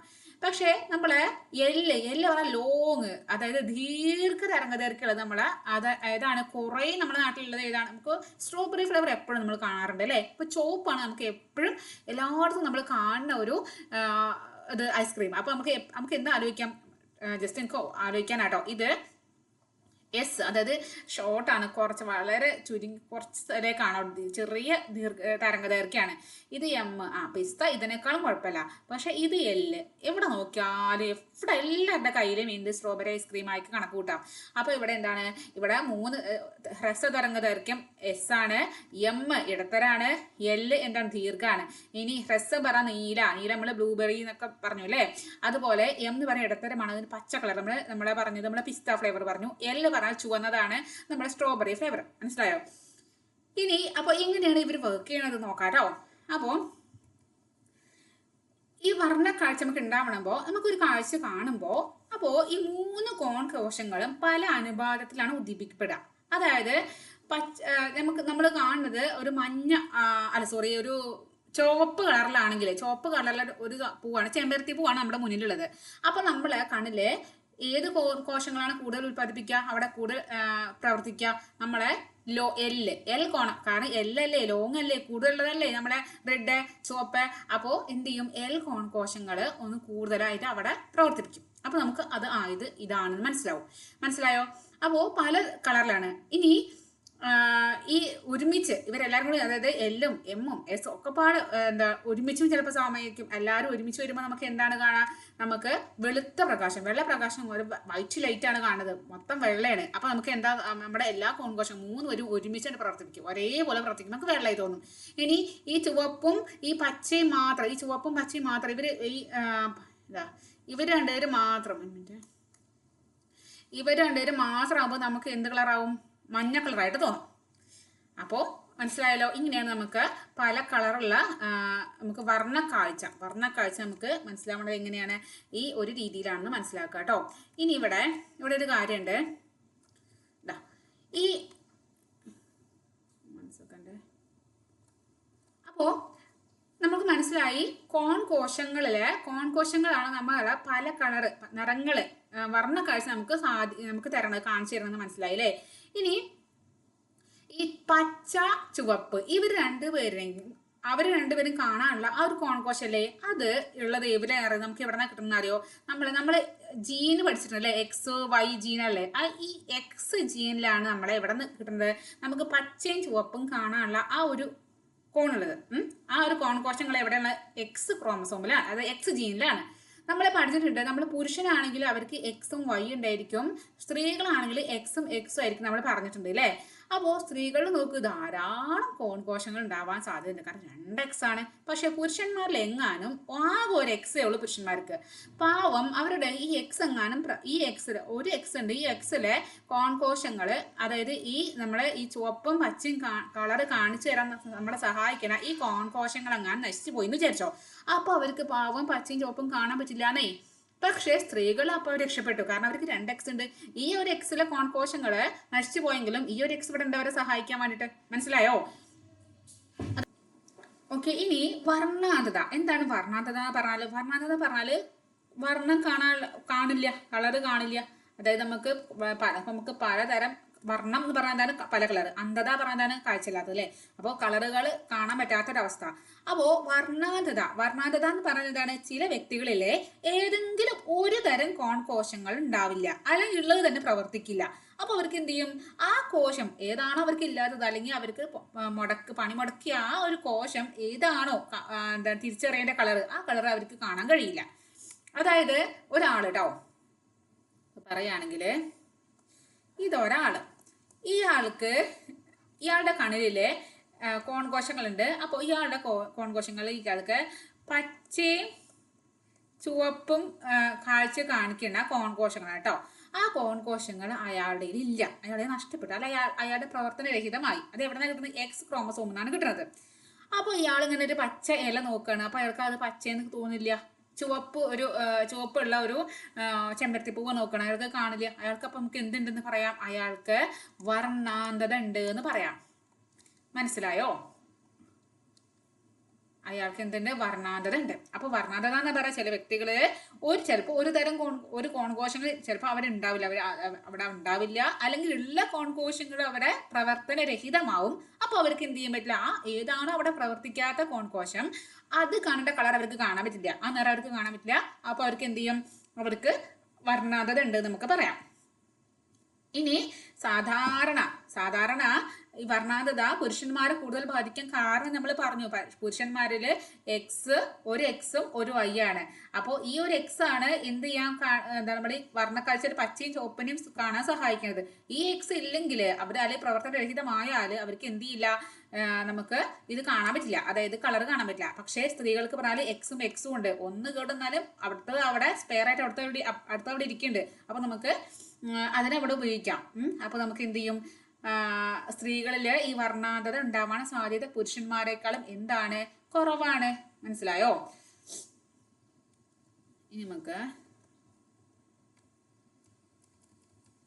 ഇനി വർണ്ണാന്തതയുടെ പാരമ്പര്യ പ്രേഷണ രീതി എന്ന് പറഞ്ഞാൽ ഈ വർണ്ണാന്തത നമുക്ക് പാരമ്പര്യമായിട്ട് ഉണ്ടാവും. അതായത് ഇപ്പോൾ അച്ഛന് ഇപ്പൊ നമുക്ക് പറയുകയാണെങ്കിൽ ഒരാൾക്ക് ഒരു പുരുഷന് ഉള്ളത് ഒരു എക്സും ഒരു വൈ നമ്മൾ പറഞ്ഞു അല്ലേ. പുരുഷനുള്ളത് ഒരു എക്സും ഉണ്ട് ഒരു വൈ ഉണ്ട്. ഈ എക്സ് എന്തെങ്കിലും തകരാറുണ്ട് എന്ന് വിചാരിച്ചോ. ഈ എക്സ് തകരാറുണ്ടെങ്കിൽ ഈ നമ്മള് എന്താണ് ബീജസങ്കലന സമയത്ത് ഇത് എന്താണ് സ്ത്രീകളെ 2 എക്സ്, അപ്പൊ ഈ പുരുഷൻ ഒരു എക്സ് കൊടുക്കും ഒരു വൈയും കൊടുക്കും. നമ്മളിതൊക്കെ ഒന്നാമത്തെ പഠനത്തിൽ പഠിച്ചിട്ടുണ്ടോ. ഇനി ഈ സ്ത്രീയാണ് ആകെ എക്സ് മാത്രമേ കൊടുക്കാനുള്ളൂ അല്ലെ. അപ്പോൾ ഈ പുരുഷന് കൊടുക്കണ ഈ എക്സ്, പുരുഷൻ സംഭാവന ചെയ്യുന്ന ഈ എക്സ് പൊട്ടെക്സ് ആണ്, അതിൽ കോൺകോശങ്ങളില്ല, അഭാവമാണ്. ആ എക്സ് ആണ് ഇവിടെ പോയിന്നുണ്ടെങ്കിൽ ഈ പൊട്ടെക്സും അല്ല എക്സും കൂട്ടിയിട്ട് ഉണ്ടാവുന്ന കുട്ടിക്ക് എന്താണ്, കുഴപ്പമുണ്ടാവില്ല. കാരണം ഈ എക്സ് എന്താണ്, ഈ എക്സ് അല്ലെ കോശങ്ങള് വർക്ക് ചെയ്യാത്തതാണ്. പക്ഷെ ഈ കോൺകോശം വെച്ചിട്ട് ആ കുട്ടി എന്ത് ചെയ്യും, കുഴപ്പമില്ലാതെ ഇങ്ങനെ അഡ്ജസ്റ്റ് ചെയ്ത് പോകും. പക്ഷെ ഇതിന്റെ അടുത്ത തലമുറയ്ക്ക് ഈ എക്സും ഈ വൈയും വെച്ചിട്ട് അവിടെ നിന്ന് ഒരു എക്സും കൂടി അല്ലെങ്കിൽ വൈ ആണ് വരുന്നത് വിചാരിച്ചോ. അപ്പൊ ഈ വൈ ഇവിടേക്ക് വന്നിട്ട് ഈ പൊട്ടെക്സ് ആണ് ഇവിടെ വരുന്നത്. ഈ പൊട്ടെക്സും ഈ വൈയും കൂടി ചേർന്നിട്ട് പൊട്ടെക്സും, അതായത് പൊട്ട പറഞ്ഞത് കോൺകോശങ്ങൾ ഇല്ലാത്ത എക്സും വൈയും കൂടി ചേർന്നിട്ടുണ്ടാവും. അപ്പൊ ആ കുട്ടിക്ക് വർണ്ണാന്തത ഉണ്ടാവാൻ സാധ്യതയുണ്ട്. കാരണം ഈ എക്സ് എന്താ, ഈ എക്സ് ഇവിടെ നിന്ന് ഈ മുത്തച്ഛന്റെ ഇത് അച്ഛൻ, ഇത് മുത്തച്ഛൻ എന്ന എക്സ് പാരമ്പര്യമായിട്ട് ഈ പേരക്കുട്ടിക്ക് കിട്ടി. ഇത് പൊട്ടെക്സ്, അതായത് കോൺകോശങ്ങൾ വർക്ക് ചെയ്യാത്തത്, വർണ്ണാന്തത ഉള്ള ആ ഒരു ഇത് കിട്ടി. പക്ഷെ സ്ത്രീകളിൽ എന്താണ്, ഇത് വരാൻ ചാൻസ് വളരെ കുറവാണ്. മനസ്സിലായോ? കാരണം സ്ത്രീകളിൽ ഒന്ന് അല്ലെങ്കിൽ മറ്റേത് വെച്ചിട്ട് ഇങ്ങനെ അഡ്ജസ്റ്റ് ചെയ്ത് പോകേണ്ടവര്. ഓക്കെ, ഇനി നമുക്ക് 2 കണ്ണുകളുണ്ട് അല്ലേ. ഇതാ 2 ഉണ്ട കണ്ണുകൾ ഇവിടെ കണ്ടോ നിങ്ങള്. ഇതൊരു കണ്ണ്, ഇതൊരു കണ്ണ്, തവളുടെ കണ്ണ് പോലെ കണ്ടല്ലേ. ഈ 2 കണ്ണിലും എന്തുണ്ട്, പ്രതിബിംബം ഉണ്ടാവണുണ്ട്. 2 കൂടി ഉണ്ടായിട്ട് ഇയാള് ഉണ്ടാക്കിയ പ്രതിബിംബം ഇയാൾ ഷൂ ഇങ്ങോട്ട് വിട്ടു, ഇയാൾ ഉണ്ടാക്കുന്ന ഷൂ ഇങ്ങോട്ട് വിട്ടു. അങ്ങനെ ഈ 2 പ്രതിബിംബങ്ങളും കൂടി ചേർന്നിട്ടാണ് മസ്തിഷ്കത്തിലെ കാഴ്ചയുടെ കേന്ദ്രമായ വിഷ്വൽ കോർട്ടക്സിലേക്ക് എത്തുക. എവിടെയാണ് വിഷ്വൽ പറഞ്ഞാൽ കാണാന്നല്ലേ, കോർട്ടക്സിലേക്ക് എത്തുക. അപ്പോൾ ഈ നമ്മളെ ഇടത് കണ്ണും വലത് കണ്ണും ഉണ്ടാക്കിയ പ്രതിബിംബങ്ങൾ നേരെ വിഷ്വൽ കോർട്ടക്സിലേക്ക് എത്തും. അവിടെ അവരെന്ത് ചെയ്യും, അവിടെ വെച്ചിട്ട് ഇതിനൊക്കെ ഒന്ന് താരതമ്യം ചെയ്ത് രണ്ടും കൂടി ഫ്യൂഷൻ ചെയ്യിപ്പിക്കും. അതായത് നമ്മളിപ്പോൾ ഫോട്ടോ ഒക്കെ ഫ്യൂഷൻ ചെയ്യിപ്പിക്കില്ലേ, രണ്ടും കൂടി മിക്സ് ആക്കില്ലേ, അതായത് രണ്ടും കൂടി ഒരുമിച്ച് ഇങ്ങനെ എന്താ പറയുക ബ്ലെൻഡ് ആക്കില്ലേ, അതുപോലെ ഇവിടെ ആക്കിയിട്ട് രണ്ടും കൂടി ഒരുമിച്ച് ലയിപ്പിച്ച് ചേർത്ത് നമുക്ക് രണ്ടും കൂടി ചേർന്നിട്ടുള്ള ഒരു കാഴ്ചയാണ് തരണം. അതിനെ പറയുന്ന പേരാണ് എന്താണ് പറയണത്, ബൈനോക്യുലർ ഫ്യൂഷൻ. ഒരു ഫ്യൂഷൻ പരിപാടിയാണ് ഇവിടെ നടക്കുന്നത്. എന്ത് ഫ്യൂഷനാണ്, ബൈനോക്കുലർ ഫ്യൂഷൻ. ബൈ പറഞ്ഞ രണ്ട് കാഴ്ചകളെയും 2 പ്രതിബിംബങ്ങളെയും ഒരുമിച്ച് ലയിപ്പിച്ച് ഒന്നാക്കി കാണിച്ചു തരുന്ന ആ ഒരു പ്രക്രിയക്ക് പറയുന്ന പേരാണ് ബൈനോക്കുലർ ഫ്യൂഷൻ. ഓക്കെ, അപ്പോൾ അതായത് നമുക്ക് 3D ഇമേജ് നമുക്ക് ഇവിടെ കിട്ടും. നമുക്ക് എന്താ 3D, അതായത് ഒരേ സാധനത്തിന്റെ 2 ആംഗിളിലുള്ള ഫോട്ടോ ആണ് കിട്ടുന്നത്. ഇപ്പോൾ നമ്മളൊരു സാധനം നോക്കുകയാണ്, ഈ കണ്ണെടുക്കണ, അതായത് ഈ കണ്ണുണ്ടാക്കണ ഇമേജ് ആവില്ല, ഈ കണ്ണ് എങ്ങനെ ഉണ്ടാക്കണ ഇമേജ് അല്ല ഈ കണ്ണുണ്ടാക്കണത്, പല ആംഗിളിലാണ് ഉണ്ടാവുക അല്ലേ. അപ്പോൾ ഈ രണ്ടും കൂടി ചേർന്ന് നമുക്കൊരു 3D ഇമേജ് കിട്ടാൻ എന്ത് സഹായിക്കും, ഇങ്ങനെ സഹായിക്കും. ഈ ബൈനോക്കുലർ ഫ്യൂഷൻ ആണ് അതിന് പറയുന്ന പേര്. അപ്പോൾ നമുക്ക് അതിൻ്റെ 3D കിട്ടും, ഏകദേശം എത്ര ശരിക്കും അതിൻ്റെ കൃത്യം വലുപ്പവും കൃത്യം അതിൻ്റെ അകലവും ഒക്കെ നമുക്ക് ആ ഒരു ഈ രണ്ട് കണ്ണും കൂടി, അത് ഒറ്റ കണ്ണ് മാത്രം വരയ്ക്കുന്ന ആൾക്കാർക്ക് ഇത്രയ്ക്കും കൃത്യമായിട്ട് എന്തില്ല, നമുക്ക് രണ്ട് കണ്ണ് കാഴ്ചയുള്ള ആൾ കാണുന്ന പോലെ ഒറ്റ കണ്ണ് മാത്രം വരയ്ക്കുന്ന ആൾക്ക് കാണാൻ പറ്റില്ല. കാരണം നമുക്ക് എന്താണ്, നമ്മളെ ബൈനോക്കുലർ ഫ്യൂഷൻ ഒക്കെ നടക്കുന്നുണ്ട്. ഒരു കണ്ണ് മാത്രമുള്ള ആൾക്ക് അവിടെ ബൈനോക്കുലർ ഫ്യൂഷൻ നടത്താൻ ആകെ ഒരു കണ്ണിലേ ഉള്ളൂ, ലയിപ്പിക്കാൻ വേറെ അപ്പുറത്തെ കണ്ണെന്ന് വരുന്നില്ലല്ലോ, മനസ്സിലായോ? അപ്പോൾ അവർക്ക് ശരിക്കും നമ്മൾ കാണുന്ന പോലെ നമുക്ക് രണ്ട് കണ്ണുകളും വർക്ക് ചെയ്യണ പോലുള്ള ഒരു കാഴ്ച അവർക്ക് സാധ്യമല്ല എന്നാണ് പറഞ്ഞത്. അപ്പോൾ കണ്ണിനെ കുറിച്ചിട്ടൊക്കെ ഏകദേശം നമ്മൾ കഴിഞ്ഞു. കണ്ണിന്റെ ഭാഗം നമുക്ക് നോക്കാനുള്ളത് നമ്മുടെ കണ്ണിന് സാധാരണ വരുന്ന കുറച്ച് രോഗങ്ങളും ആ രോഗം വരാനുള്ള കാരണങ്ങളും അതിന് എന്താണ് ചികിത്സ അതുമാണ് നമുക്ക് ഇനി നോക്കാനുള്ളത്. അപ്പോൾ ആദ്യം വരണ ഒരു രോഗമാണ് ഹ്രസ്വദൃഷ്ടി. നമ്മൾ പലർക്കും ഉണ്ടായിരിക്കും ഹ്രസ്വദൃഷ്ടി. അപ്പോൾ എന്താണ് ഹ്രസ്വദൃഷ്ടിക്ക് കാരണം? ദൈർഘ്യമുള്ള നേത്രഗോളം. അപ്പോൾ പഠിക്കാനൊരു ട്രിക്ക് പറഞ്ഞുതരാം. ഇവിടെ ഹ്രസ്വമാകുമ്പോൾ ഇവിടെ കാരണം വരുമ്പോൾ ഇവിടെ ദൈർഘ്യവും നേരെ ഓപ്പോസിറ്റ്. ഹ്രസ്വത്തിന്റെ ഓപ്പോസിറ്റ് അല്ലേ ദൈർഘ്യം? ഹ്രസ്വം പറഞ്ഞാൽ ചെറുത്, ദൈർഘ്യം പറഞ്ഞാൽ വലുത്. അപ്പോൾ ജസ്റ്റ് സിമ്പിൾ ആയിട്ട് നമുക്ക് പറയുകയാണെങ്കിൽ ശരിക്കും ഒരാളുടെ കണ്ണ് ഒരു നേത്രഗോളം പറഞ്ഞാൽ ഇങ്ങനെ ഉണ്ടാവും. ഇവിടെ നമ്മളെ ഇങ്ങനെ കോർണിയൊക്കെ ഉണ്ടാവും. ഇവിടെ നമ്മുടെ ലെൻസ് ഒക്കെ ഉണ്ട്. ഇവിടെ റെറ്റിന ഉണ്ട്. റെറ്റിന ഇവിടെ ഉണ്ട്. ഇവിടെ റെറ്റിനയുടെ അവിടെ നിന്ന് ഇവിടെ എന്തുണ്ട്? നമ്മുടെ നേത്രനാടികൾ ഉണ്ട് അല്ലേ, ഇങ്ങനെയുള്ളത്. അപ്പോൾ ഇപ്പൊ ഒരു പൂവ് നമ്മുടെ കണ്ണിന്റെ മുന്നിൽ ഒരു പൂവുണ്ട്. ഈ പൂവിനെ നമ്മൾ നോക്കുകയാണെന്ന് വിചാരിച്ചോ. അപ്പൊ ഈ പൂവിൽ നിന്നും എന്ത് ചെയ്യും? പ്രകാശം ഇങ്ങനെ നമ്മുടെ കണ്ണിന്റെ ഈ ലെൻസിൻ്റെ കൂടി വന്ന് എന്ത് ചെയ്യും? ഇങ്ങനെ വന്ന് ഇതിന്റെ പ്രതിബിംബം നമ്മളിതാ ഇവിടെ റെറ്റിനയിൽ രൂപപ്പെടും. അങ്ങനെ ഉണ്ടാവുന്നത്. അപ്പോൾ ഇവിടെ റെറ്റിനയിൽ പ്രതിബിംബം രൂപപ്പെട്ട ഉടനടി ആ സെക്കൻഡിൽ തന്നെ ഈ നേത്രനാടി എന്ത് ചെയ്യും? ഈ വിവരങ്ങൾ നേരെ നമ്മളെ ബ്രെയിനിലോട്ട്, നമ്മുടെ തലച്ചോറിലോട്ട് കൊണ്ടുപോകും. എന്നിട്ട് പറയും, നേത്രനാടി പറഞ്ഞു കൊടുക്കും, ഇതാ തലച്ചോറെ നമ്മുടെ റെറ്റിനയിൽ എന്തോ ഒരു പ്രതിബിംബം വന്നിട്ടുണ്ട്, അതെന്താണ്? അപ്പോൾ തലച്ചോറ് പറയും, ഇത് പൂവാണല്ലോ എന്ന് പറഞ്ഞിട്ട് അത് പറഞ്ഞു തരും. അങ്ങനെ സാധാരണ ഉണ്ടാവുന്നത്. പക്ഷേ ഹ്രസ്വദൃഷ്ടി രോഗമുള്ള ആൾക്കാരുടെ കണ്ണ് കുറച്ച് ദൈർഘ്യമുള്ളതാവും. നീളം, ദൈർഘ്യം നല്ല നീളം, ദൈർഘ്യം പറഞ്ഞാൽ നല്ല വലുതെന്നല്ലേ. അപ്പോൾ ശരിക്കും എങ്ങനെ ദൈർഘ്യം എന്ന് പറഞ്ഞാൽ നമ്മൾ വരയ്ക്കുകയാണെങ്കിൽ ഇങ്ങനെ ഉണ്ടാവും എന്ന് വിചാരിക്കാം. നമ്മൾ ഇവിടെ ലെൻസാണ് കേട്ടോ, ഇവിടെ കോർണിയൊക്കെ ഉണ്ട്. അപ്പോൾ നമ്മൾ പൂവിനെ നോക്കുകയാണ്, ഈ പൂവിനെ തന്നെ നോക്കുകയാണ്. പൂവിനെ നോക്കുമ്പോൾ റെറ്റിന ഇവിടെയാണ്, റെറ്റിന ഇവിടെയാണ്. ശരിക്കും ഇമേജ് ഫോം ചെയ്യേണ്ടത് ഇവിടെ ആണ്. പക്ഷെ ഇത് വലുതായതുകൊണ്ട് നമ്മൾ ഈ പ്രതിബിംബം ഇവിടെ കൊണ്ട് രൂപപ്പെട്ടു. ഇവിടെയാണ് ഈ പ്രതിബിംബം ഉണ്ടാവുന്നത്. പക്ഷെ അപ്പൊ നേത്രനാടി ഇവിടെ ഉണ്ട്. നേത്രനാടിക്ക് വിവരങ്ങൾ തലച്ചോറിലോട്ട് കൊണ്ടുപോകണമെന്നുണ്ടെങ്കിൽ അത് എവിടെ ഫോം ചെയ്യണം? എവിടെ ഉണ്ടാവണം? നമ്മൾ ഈ പ്രതിബിംബം റെറ്റിനയിൽ ഉണ്ടാവണം. റെറ്റിനയിൽ എത്തിയിട്ടോ? ഇത് ഇല്ല. റെറ്റിനയുടെ മുമ്പിലാണ് ഇവിടെ പ്രതിബിംബം ഉണ്ടായത് അല്ലേ. അപ്പൊ നമുക്ക് കാണാൻ പറ്റുമോ? അവിടെ റെറ്റിനയില് പ്രതിബിംബം രൂപപ്പെടുമ്പോഴാണ് ഈ പ്രതിബിംബം, അതായത് പ്രതിബിംബം പറഞ്ഞൊരു അതൊരു ഫോട്ടോ കോപ്പി, അത് ഈ റെറ്റിനയിൽ ഫോം ചെയ്യുമ്പോഴാണ് നേത്രനാടികൾ അത് തലച്ചോറിലോട്ട് കൊണ്ടുപോവുക. ഇവിടെ എന്തില്ല, ഇവിടെ റെറ്റിനയിൽ ഫോം ചെയ്യുന്നില്ല. റെറ്റിനയിലല്ല ഉണ്ടാവേണ്ടത്, അതിന് മുമ്പിലാണ് ഉണ്ടാവേണ്ടത്. അപ്പൊ നമുക്ക് കാണാൻ പറ്റില്ല. അപ്പൊ ഹ്രസ്വദൃഷ്ടിയിലെ ആൾക്കാർക്ക് എന്ത് കാണാൻ പറ്റില്ല? കാഴ്ചകൾ കാണാൻ പറ്റില്ല. അപ്പൊ എന്ത് ചെയ്യും? അവര് കണ്ണട വെക്കും. എങ്ങനത്തെ കണ്ണട വെക്കുക? കോൺകേവ് ലെൻസ് ഉള്ള കണ്ണട വെക്കും. കോൺകേവ് ലെൻസിലെ കണ്ണട വെക്കുമ്പോ എങ്ങനെ ഉണ്ടാവുക? നമ്മൾ കണ്ണട വെക്കുമ്പോൾ ആ കണ്ണിന് മുന്നിൽ ഇപ്പോ ഇവിടെ കോൺകേവ് ലെൻസ് പറഞ്ഞാൽ ഇങ്ങനെയാണ് ഉണ്ടാവുക, കോൺകേവ് ലെൻസ്. അപ്പോൾ കോൺകേവ് ലെൻസിൽ ഇത് നമ്മൾ കണ്ണട വെക്കുമ്പോൾ നമ്മളെ കണ്ണ് പടണ്ട്, നമ്മുടെ കണ്ണിന്റെ ലെൻസ്, നമ്മുടെ കോർണിയ ഇങ്ങനെ കണ്ട്. അപ്പോൾ നമ്മൾ ഈ പൂവിനെ കാണുമ്പോൾ ശരിക്കും ഇവിടെ റെറ്റിനയിൽ തന്നെ ഇത് കൂടി പോയിട്ട് റെറ്റിനയിൽ തന്നെ എന്തുണ്ടാവും? ഇമേജ്, അതായത് പ്രതിബിംബം റെറ്റിനയിൽ തന്നെ ഉണ്ടാവും. അപ്പോൾ റെറ്റിനയിൽ ഇമേജ്, അതായത് പ്രതിബിംബം ഉണ്ടാവുമ്പോഴാണ് നമ്മുടെ നേത്രനാടിക്ക് വിവരങ്ങൾ തലച്ചോറിലോട്ട് കൊണ്ടുപോകാൻ പറ്റുള്ളൂ. അപ്പോൾ കോൺകേവ് ലെൻസ് ഉള്ള കണ്ണട ഉപയോഗിക്കാം, അല്ലെങ്കിൽ കോണ്ടാക്ട് ലെൻസ് നമ്മുടെ കണ്ണിന്റെ അകത്ത് വെക്കില്ലേ, കോണ്ടാക്ട് ലെൻസ് വെക്കാം, അല്ലെങ്കിൽ സർജറി ചെയ്യാം. ഇങ്ങനെയൊക്കെ നമുക്ക് എന്ത് ചെയ്യാൻ പറ്റും? നമ്മളെ ഹ്രസ്വദൃഷ്ടി നമുക്ക് മാറ്റാൻ പറ്റും. ഇനി നമുക്ക് അടുത്ത ആളാണ് ദീർഘദൃഷ്ടി. അപ്പൊ ഹ്രസ്വദൃഷ്ടിന്റെ നേരെ ഓപ്പോസിറ്റ് ആയിരിക്കും ദീർഘദൃഷ്ടി ഉണ്ടാവുക. അപ്പോ നോക്ക്, ഇവിടെ ഹ്രസ്വമാകുമ്പോൾ ദൈർഘ്യമുള്ള നേത്രഗോളാണെങ്കിൽ ദീർഘദൃഷ്ടി ഉണ്ടാകുമ്പോൾ എന്താണ് ഇവിടെ ഉണ്ടാവുക? ഹ്രസ്വമായ നേത്രഗോളം, അല്ലെങ്കിൽ നമ്മൾ വലിപ്പം കുറഞ്ഞ എന്നൊക്കെ എഴുതാം. ഇവിടെ എന്താണ്? വലിപ്പം കുറഞ്ഞ നേത്രഗോളം. ഓക്കെ, ഇപ്പൊ നേരത്തെ അതിന്റെ ഫോട്ടോ നിങ്ങൾക്ക് അവിടെ തന്നിട്ടുണ്ട്. അതായത്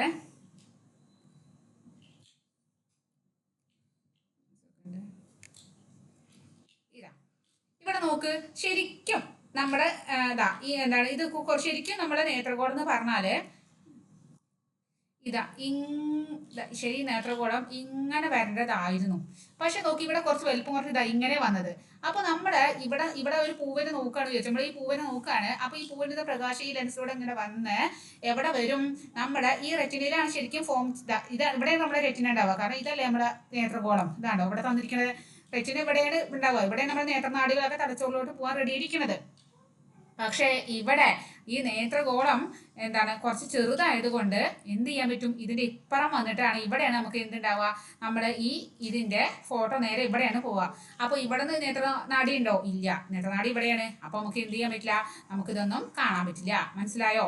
അതായത് ഇതെന്താണ്? നേരെ ഒന്ന് പഠിച്ചാൽ മറ്റു രണ്ട് നമുക്ക് പഠിക്കാൻ പറ്റും. ഒന്ന് പഠിക്കാൻ മതി. അതായത് ഹ്രസ്വദൃഷ്ടി പഠിച്ചാല് നമ്മുടെ ദീർഘദൃഷ്ടിയും പഠിക്കാൻ പറ്റും. അപ്പൊ വലുപ്പം കുറഞ്ഞ നേത്രഗോളാണ് ഇവിടെ. ഇനി അതിന്റെ ചികിത്സ എന്ന് പറഞ്ഞാല് ഇതിന് നേരെ ഓപ്പോസിറ്റ്. ഇവിടെ കോൺകേവ് ലെൻസ് അല്ലേ?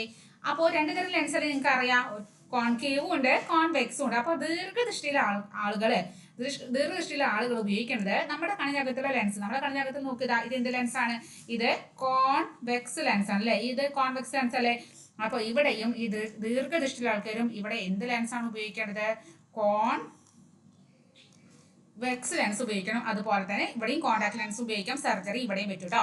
അപ്പോ ഓക്കെ, മനസ്സിലായല്ലോ. ഇനി അടുത്തതാണ് അസ്റ്റിഗ്മാറ്റിസം. എന്താണ് അസ്റ്റിഗ്മാറ്റിസം? അപ്പൊ നമുക്കത് നോക്കാം എന്താണെന്ന്. ഇവിടെ ഇത് തന്നിട്ടുണ്ട് കേട്ടോ, അവിടെ ഫോട്ടോ തന്നിട്ടുണ്ട്. ഇവിടെ ഒരു കോൺവെക്സ് ലെൻസ്, അതായത് ദീർഘദൃഷ്ടിയുള്ളവർക്ക് ഇവിടെ ഒരു കോൺവെക്സ് ലെൻസ് ഉപയോഗിച്ചാൽ നമുക്ക് ശരിക്കും ഈ റെറ്റിനയിൽ തന്നെ ഇമേജ് ഫോം ചെയ്യും. ഇവിടെ ഒരു പൂവിന്റെ ഫോട്ടോ ആണ് നോക്കുന്നത് ചോദിച്ചാൽ ആ പൂവിന്റെ ഫോട്ടോ ഇവിടെ തന്നെ ഉണ്ടാവും. അപ്പൊ നേത്രനാടികൾ ഇവിടെ നിന്ന് ഓടിപ്പോയിട്ട് തലച്ചോറിലോട്ട് വിവരം കൊടുക്കും. മനസ്സിലായല്ലോ. ഇനി നമ്മൾ അസ്റ്റിഗ്മാറ്റിസം എന്ന് പറഞ്ഞാലേ അവിടെ എന്താ അറിയോ? അവിടെ ഒരു രൂപമാറ്റാണ്. ആരുടെ രൂപമാറ്റാണ്?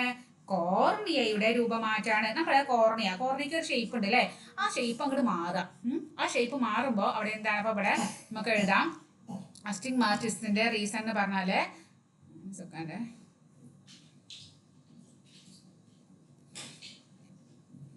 അസ്റ്റിഗ്മാറ്റിസം പറഞ്ഞാല് കോർണിയയുടെ രൂപമാറ്റമാണ്. കോർണിയയുടെ രൂപമാറ്റം, ഷേപ്പ് മാറി. അടിച്ചിന്റെ ഷേപ്പ് മാറ്റം എന്ന് പറയുമല്ലോ അല്ലെ? അസ്റ്റിഗ്മാറ്റിസം പറഞ്ഞാൽ അടിച്ച് ഷേപ്പ് മാറ്റി. അസ്റ്റിഗ്മാറ്റിസത്തില് അതിന് നമ്മൾ പകരം എന്താ ഉപയോഗിക്കുക? സിലിണ്ടറിക്കൽ ലെൻസ് ആണ് ഉപയോഗിക്കുക. അത് മാറ്റാൻ വരുന്ന സിലിണ്ടറിക്കൽ ലെൻസ് നമ്മൾ കോൺവെക്സും കോൺകേവും അല്ല, അല്ലാത്ത രീതിയിൽ ഒരു സിലിണ്ടർ പോലെ ഒരു സിലിണ്ടർ വന്നൊരു കഷ്ണം മുറിച്ചെടുക്കണൊക്കെ പോലെ. അപ്പോൾ നമ്മളത് വിൽക്കുമ്പോൾ നമുക്ക് എന്ത് ചെയ്യും? അസ്റ്റിഗ്മാറ്റിസം നമുക്ക് മാറ്റാൻ പറ്റും.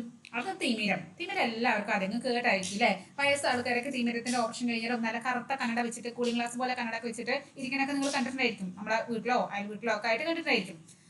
വയസ്സാവുമ്പോ എന്താണ്? കുറെ വർക്ക് ചെയ്തു. അതായത് നമ്മളെ ഈ ലെൻസ് ചെറുപ്പം മുതലേ ജനിച്ചത് മുതലേ നമ്മൾ കാഴ്ചകൾ കാണാൻ തുടങ്ങിയതല്ലേ?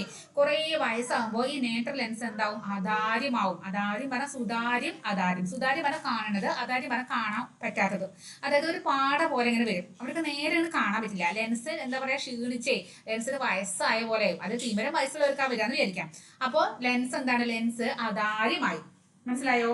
അപ്പോ നമുക്ക് കാറ്ററാക്ട് സർജറി, തിമിരത്തിന് എന്താണ് അതിന് ചെയ്യാൻ നമുക്ക് ഓപ്പറേഷൻ ഒക്കെ ഉപയോഗിച്ചിട്ട് നമുക്ക് സർജറിയും അല്ലെങ്കിൽ ലേസറൊക്കെ ചെയ്തിട്ട് നമ്മള് അത് മാറ്റാറുണ്ട് സാധാരണ. അപ്പോ അല്ലെങ്കിൽ എന്ത് ചെയ്യാം?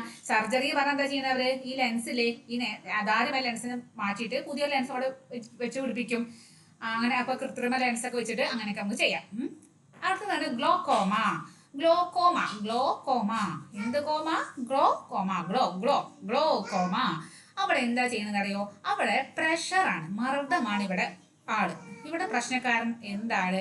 ഇവിടെ അക്വസ് ദ്രവത്തിന്റെ പുനരാകിരണം തടസ്സപ്പെടും. നമ്മൾ അക്വസ് ദ്രവം പറഞ്ഞ സമയത്ത് പറയുന്നു അക്വസ് ദ്രവത്തിന്റെ ഫങ്ഷൻസ്, അതായത് അതിന്റെ എന്തൊക്കെയാണ് അതിന്റെ ഡ്യൂട്ടീസ്, എന്തൊക്കെയാണ് അക്വസ് ദ്രവം ചെയ്യുന്നതൊക്കെ പറയുന്നു.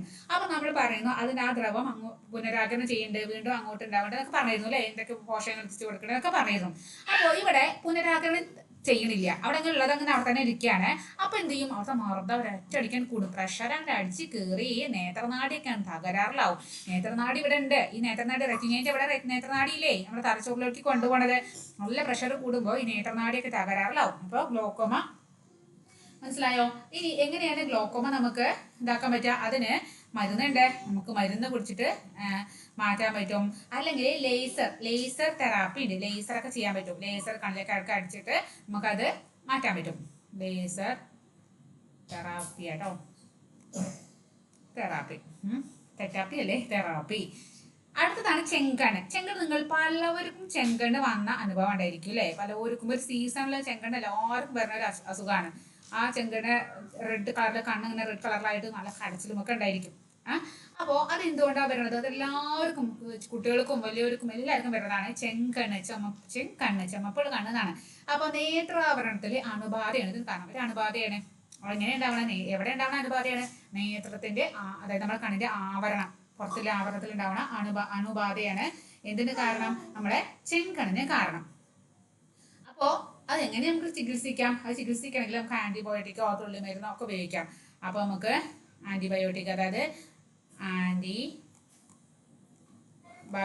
ഉപയോഗിക്കാം, മരുന്ന് ഉപയോഗിക്കാം. അതായത് തുള്ളി മരുന്നൊക്കെ നമുക്ക് തരും, ഹോസ്പിറ്റലിൽ പോയ തുള്ളി മരുന്നൊക്കെ തരും. ആന്റി വൈറൽ തുള്ളി മരുന്നൊക്കെ ഉപയോഗിക്കാം. ഇനി അടുത്തതാണ് ഡയബറ്റിക് റെറ്റിനോപ്പതി. ഡയബറ്റിക്സ് കേട്ടിട്ടില്ലേ? അതായത് നമ്മളെ ഷുഗർ നമ്മളെ പ്രമേഹം. യെസ്, അതായത് നമ്മളെന്താണ്, നമ്മളെ ഷുഗർ കൂടാൻ പറഞ്ഞാൽ നമ്മൾ എന്താണ് ഇതിൽ എന്താ പറയുക, എല്ലാവർക്കും അറിയില്ല അല്ലേ? നമ്മൾ നന്നായിട്ട് ഡയബറ്റിക് പേഷ്യൻസിന് കുറേ ഷുഗർ അവർക്ക് കൺട്രോൾ അല്ലാതായി. ഭയങ്കര ഷുഗർ കൂടുമ്പോൾ ചില ആൾക്കാർക്ക് എന്ത് ചെയ്യുമെന്ന് അറിയോ? അത് കണ്ണിനെ ബാധിക്കും. ഷുഗർ കൂടിയിട്ട് കണ്ണ് കാണാതായി ഒക്കെ പറഞ്ഞ ആൾക്കാർ നിങ്ങൾ ചിലപ്പോൾ കണ്ടിട്ടുണ്ടായിരിക്കും. വീട്ടിൽ വയസ്സൊക്കെ ആൾക്കാരുണ്ടെങ്കിൽ അറിയാൻ പറ്റും. നമ്മുടെ വീട്ടിലൊക്കെ ഉണ്ടായിരുന്നു ഡയബറ്റിക് റെറ്റിനോപ്പതിയുള്ള ആള്. അപ്പോൾ അത് എന്താണ്? പ്രമേഹം നിയന്ത്രണ വിധേയമല്ലാത്ത അവസ്ഥ. അവർക്ക് പ്രമേഹം, ഈ ഷുഗർ നന്നായിട്ട് കൂടുതലായിരിക്കും. ചിലപ്പോൾ 500ഉം 600ഉം ഒക്കെ ഭയങ്കരമായി കൂടുതലാകുമ്പോൾ അത് അവരുടെ കണ്ണിനെ ബാധിക്കും. അവരുടെ കണ്ണിന്റെ നരമ്പ് പൊട്ടും, അങ്ങനെയൊക്കെ ചെയ്യുന്നുണ്ട്. അപ്പോൾ എന്താ ചെയ്യുക? അതിന്റെ മരുന്ന് എന്താണ്? ഇവിടെ മരുന്നുകളുണ്ട്. അതുപോലെ രക്തത്തിലെ പ്രമേഹം നിയന്ത്രിക്കുക. ഇവിടെ ചികിത്സ ഒന്നാമത്തെ എന്താണ്? പ്രമേഹം നിയന്ത്രിക്കുക. ആദ്യം എന്ത് ചെയ്യണം? പ്രമേഹം നിയന്ത്രിക്കണം. പിന്നെ എന്ത് ചെയ്യണം? പിന്നെ ലേസർ ചികിത്സ ഉണ്ട്. ലേസർ ചികിത്സയുണ്ട്. ഇനി അടുത്താണ് നിശാന്തത. എന്താണ് നിശാന്തത? എന്ത് അന്ധതയാണ് അത്? നിശാന്തത. നിശ എന്ന് പറഞ്ഞാൽ നമ്മൾ എപ്പോഴാ പറയാ? നമ്മൾ രാത്രിക്കല്ലേ നമ്മൾ നിശാന്തത എന്ന് പറയാ. നിശ എന്ന് പറയുന്ന മീനിങ് ശാന്തത അല്ല കേട്ടോ. നിശ പറഞ്ഞാൽ രാത്രി, അന്ധത. അപ്പൊ രാത്രിക്കുള്ള അന്ധത. അപ്പൊ രാത്രിക്ക് ഫുള്ള് കാണാണ്ടാവൂല. എന്താണ് രാത്രിക്ക് ചില കാര്യങ്ങൾ, അതായത് വിറ്റാമിൻ എയുടെ അഭാവം കൊണ്ടാണ് നിശാന്തത ഉണ്ടാവുന്നത്. നമുക്കറിയാം വിറ്റാമിൻ എയെ കുറിച്ച് നമ്മൾ പറഞ്ഞപ്പോൾ നമ്മളെ റോഡ് കോശങ്ങളും കോൺ കോശങ്ങളൊക്കെ പറഞ്ഞിരുന്നു അല്ലേ? റോഡ് എന്താണ്? ഇരുണ്ട വെളിച്ചത്തിലാണ് റോഡ് കോശങ്ങള്. കോൺ നമ്മൾ പലതരത്തിലുള്ള ഐസ്ക്രീം, കോൺ ഐസ്ക്രീം പറഞ്ഞില്ലേ? പല നിറം കാണാൻ ആരാണ്? കോൺ കോശങ്ങളാണ് സഹായിക്കുന്നത്. അപ്പോൾ ഇവിടെ എന്താണ്? ഈ വിറ്റാമിൻ എയുടെ അഭാവം മൂലം ഇവിടെ റോഡ് കോശങ്ങള് ഉണ്ടാവില്ല, റോഡോപ്സിൻ ഉണ്ടാവില്ല. അപ്പൊ എന്ത് ചെയ്യാൻ പറ്റും? നമുക്ക് ഇരുണ്ട വെളിച്ചത്തിൽ കാണാൻ പറ്റില്ല. അത് വൈകുന്നേരം ആയാൽ ഇരുണ്ട വെളിച്ചത്തിൽ നമുക്ക് കാര്യമായിട്ട് കാണാൻ പറ്റില്ല. കളറൊക്കെ കാണാം, ഇരുണ്ട വെളിച്ചം കാണാൻ പറ്റില്ല. അപ്പോൾ അതിന്റെ ചികിത്സ എന്താണ്? വിറ്റാമിൻ എയുടെ എന്താ പറയാ, വിറ്റാമിൻ എ സപ്ലിമെന്റ് കഴിക്കാം. വിറ്റാമിൻ എയുടെ ഗുളികയൊക്കെ നമുക്ക് കഴിക്കാം. അതുപോലെ തന്നെ നമുക്ക് എന്ത് ചെയ്യാം? നമുക്ക് മെയിനായിട്ട് ഇരിക്കുന്ന വിറ്റാമിൻ എയുടെ സപ്ലിമെന്റ് തന്നെയാണ്. അതാണ് ഇതിലെ മരുന്ന്. അപ്പോൾ വിറ്റാമിൻ എ സപ്ലിമെന്റ്. ഇനി അടുത്തതാണ് സീറോഫ്താൽമിയ. എന്ത് താൽമിയ? സീറോ എന്താണ്? സീറോ ആണ്. എന്താണ്? അപ്പോ സീറോ പറഞ്ഞ വിറ്റാമിൻ എ, ഇത് രണ്ടും വിറ്റാമിൻ എന്റെ കുറവാണ്. വിറ്റാമിൻ എ അത്രയ്ക്ക് നമുക്ക് ഭയങ്കര അത്യന്താപേക്ഷിതമാണെന്നൊക്കെ പറയില്ല, അതുപോലെയല്ലേ ഒരു വിറ്റാമിൻ എയുടെ ദീർഘകാലത്തെ അഭാവം മൂലം കോർണിയ അതാര്യമായി. വിറ്റാമിൻ എ ഇല്ലാതായി കുറേയൊക്കെ സഹിച്ചു, നിശാന്തരൊക്കെ വന്നു. പിന്നെ വിറ്റാമിൻ എ കഴിക്കുന്നില്ല. ഇയാൾ ഒട്ടും വിറ്റാമിൻ എ ഉള്ള ഒരു ഭക്ഷണം ഒന്നും കഴിക്കില്ല വിചാരിച്ചോ. അപ്പൊ എന്ത് ചെയ്തു? ഇയാളുടെ കോർണിയ എന്തായി? കോർണിയ പണി മുടക്കി, അതാര്യമായി. അപ്പോൾ എന്ത് ചെയ്യും? ഇയാൾക്കൊന്നും കാണാൻ പറ്റില്ല. അപ്പൊ എന്താണ്? അപ്പൊ ഇതിന്റെ ചികിത്സ എന്താണ്? വിറ്റാമിൻ എ സപ്ലിമെന്റ് കഴിക്കും വേണം. അതുപോലെ കോർണിയ മാറ്റിവെക്കും വേണം. ചിലപ്പോൾ കോർണിയ മാറ്റിവെക്കാം. കോർണിയ മാറ്റി വെച്ചിട്ടൊക്കെ നമുക്ക് സീറോ ആയി. അതായത് വിറ്റാമിൻ എ അവിടെ സീറോ ആയി എന്നാണ് ആലോചിക്കുക. വിറ്റാമിൻ എ സീറോ ആയപ്പോൾ പിന്നെ കോർണിയ പണി മുടക്കി. കോർണിയ ഇനി എനിക്കൊന്നും വയ്യ, വേണമെങ്കിൽ വിറ്റാമിൻ എ തന്നോ അല്ലെങ്കിൽ കോർണിയ മാറ്റി വെച്ചോ ആയിട്ട് അങ്ങനെ പണി മുടക്കി. ഓക്കെ, നമുക്ക് എങ്ങനെ നമ്മുടെ കണ്ണിന് ഈ രോഗങ്ങളൊക്കെ വരാതെ നമുക്ക് എന്ത് ചെയ്യണം? നമുക്ക് ഈ കണ്ണിനെ നമ്മൾ സംരക്ഷിക്കണം അല്ലേ? അപ്പോൾ ഇങ്ങനെയൊക്കെയാണ് ഇവിടെ നമുക്ക് തന്നെ ലോക കാഴ്ച ദിനം എന്നാണ് 2024 ഒക്ടോബർ മാസത്തിലെ രണ്ടാമത്തെ വ്യാഴാഴ്ചയാണ്. അപ്പോൾ ഇന്ന ദിവസമൊന്നുമില്ല, എപ്പോഴും എന്താണ് ഒക്ടോബർ മാസത്തിലാണ് ഉണ്ടാവുക. ഒക്ടോബർ മാസത്തിലാണ് ഉണ്ടാവുക നമ്മുടെ ലോക കാഴ്ച ദിനം. അത് എന്നാണ് ഒക്ടോബർ മാസത്തിലെ രണ്ടാമത്തെ വ്യാഴാഴ്ച. അതേതാണ് ഇപ്പൊ ഇന്നലെ മിനിഞ്ഞാന്ന് ആയിരുന്നു അല്ലേ വ്യാഴാഴ്ച. അപ്പോൾ ഒക്ടോബറിലല്ലേ. അപ്പോൾ ഇന്നലെ അപ്പോൾ ഇപ്പം ക്ലാസ് എടുക്കണേൻ്റെ ദിവസമാണ് നമ്മളെ ലോക കാഴ്ച ദിനം ഉണ്ടായിരുന്നത്. അപ്പോൾ ഇനി അവിടെയൊക്കെ നിങ്ങൾക്ക് വായിക്കാൻ പറ്റണമെന്നുള്ളൂ. ജസ്റ്റ് വായിച്ച് നോക്കേണ്ട ഒരു ഇതാണ് കേട്ടോ, ആർട്ടിക്കിളാണ്. ഇവരുടേതൊക്കെ എന്താണ് അന്തർദേശീയ അന്ധത തടയലും അങ്ങനെ അവരൊക്കെ ചെയ്യുന്നുണ്ട്. കുട്ടികളുടെ മെയിനായിട്ട് ഇപ്പോൾ കുട്ടികൾക്ക് പ്രശ്നം വരുന്നപ്പോഴാണ് സ്ക്രീൻ ഉപയോഗം. എപ്പോഴും ഫോണോ ടാബോ ലാപ്പോ ടി വി ഒന്നും കാണുന്ന വേറെ ഒരു പണിയില്ല അല്ലേ, റീൽസും കണ്ടി ഇരിക്കുകയാണ്. അപ്പോൾ അവന്ത് ചെയ്യും, അതൊക്കെ കാഴ്ചേനെ നമ്മൾ ബാധിക്കുന്നുണ്ട് അല്ലേ. അപ്പോൾ ഇതൊക്കെയാണ്. അപ്പോൾ WHO 8 വയസ്സിന് അതിന് മുകളിൽ പ്രായമുള്ളവർക്ക് വീട്ടിൽ വെച്ച് തന്നെ കാഴ്ച പരിശോധന സാധ്യത മറ്റേതൊക്കെ ജസ്റ്റ് നിങ്ങൾക്ക് വായിച്ച് മനസ്സിലാക്കേണ്ടതാണ് കേട്ടോ. ഇനി 2024 ലോക കാഴ്ച ദിന സന്ദേശം എന്താണ്? കുട്ടികളെ നിങ്ങളുടെ കണ്ണുകളെ സ്നേഹിക്കൂ. എന്താണ്? കുട്ടികളെ നിങ്ങളുടെ കണ്ണുകളെ സ്നേഹിക്കൂ എന്നാണ്. ഇനി നേത്ര സംരക്ഷണം. എങ്ങനെയൊക്കെയാണ് നമ്മുടെ കണ്ണിനെ സംരക്ഷിക്കേണ്ടത്? കണ്ണ് നമുക്ക് അപ്പോൾ അവിടെ സംരക്ഷിക്കാൻ കുറച്ച് തന്നിട്ടുണ്ട്. കണ്ണുകൾ കൂടെ ശുദ്ധജലം ഉപയോഗിച്ച് കഴുകുക. അതൊക്കെ ഇങ്ങനത്തെ എക്സാമിന് വന്നാൽ നിങ്ങൾ രക്ഷപ്പെട്ടു. കാരണം ഈ ജസ്റ്റ് നമുക്ക് പഠിച്ചു പോകുന്ന മനസ്സിൽ നിന്ന് എടുത്തിട്ട് എഴുതാൻ പറ്റുന്നതാണ് അല്ലേ. അപ്പോൾ ഒന്നാമത്തേതാണ് കണ്ണുകളെ എപ്പോഴും നന്നായിട്ട് ശുദ്ധജലം ഉപയോഗിച്ച് കഴുകുക. വിറ്റാമിൻ എ സമ്പുഷ്ടമായ ഭക്ഷണം കഴിക്കുക. നല്ല വിറ്റാമിൻ എ അല്ലെങ്കിൽ നല്ല പ്രശ്നമാണ്. നമ്മുടെ നിശാന്തതയും സീറോഫ്താലുമൊക്കെ വിറ്റാമിൻ എയുടെ കുറവ് കൊണ്ടാണ് ഉണ്ടാവുന്നത്. നമുക്ക് മനസ്സിലായില്ലേ വിറ്റാമിൻ എ. അപ്പോൾ നന്നായിട്ട് വിറ്റാമിൻ എ ഉള്ള ഭക്ഷണം നമ്മൾ കഴിക്കണം. അതുപോലെ ഇനി എന്താണ് പിന്നെ നമുക്ക് പറയാം, നല്ല ഇരുണ്ട വെളിച്ചത്തിൽ നല്ല മതിയായ പ്രകാശത്തിൽ വായിക്കാം. നമ്മൾ വായിക്കുക എന്തെങ്കിലും ചെയ്യുമ്പോൾ ഇരുണ്ട വെളിച്ചത്തിലോ അല്ലെ ഭയങ്കര ശക്തമായ വെളിച്ചത്തിലും വായിക്കാതിരിക്കാം. അപ്പോൾ നമുക്ക് അതുപോലെ പ്രകാശം നേരിട്ട് കണ്ണിലോട്ട് അടിക്കുന്നത് നമുക്ക് മാറ്റാം. അപ്പോൾ അമിതമായ വെളിച്ചത്തിലോ അല്ലെങ്കിൽ അമിതമായ വെളിച്ചത്തിലോ വായിക്കാതിരിക്കുക, അല്ലെങ്കിൽ ഇരുണ്ട വെളിച്ചത്തിലോ വായിക്കാതിരിക്കുക. ജസ്റ്റ് അപ്പോൾ ഇവിടെ എഴുതാം, അമിതമായ വെളിച്ചത്തിലും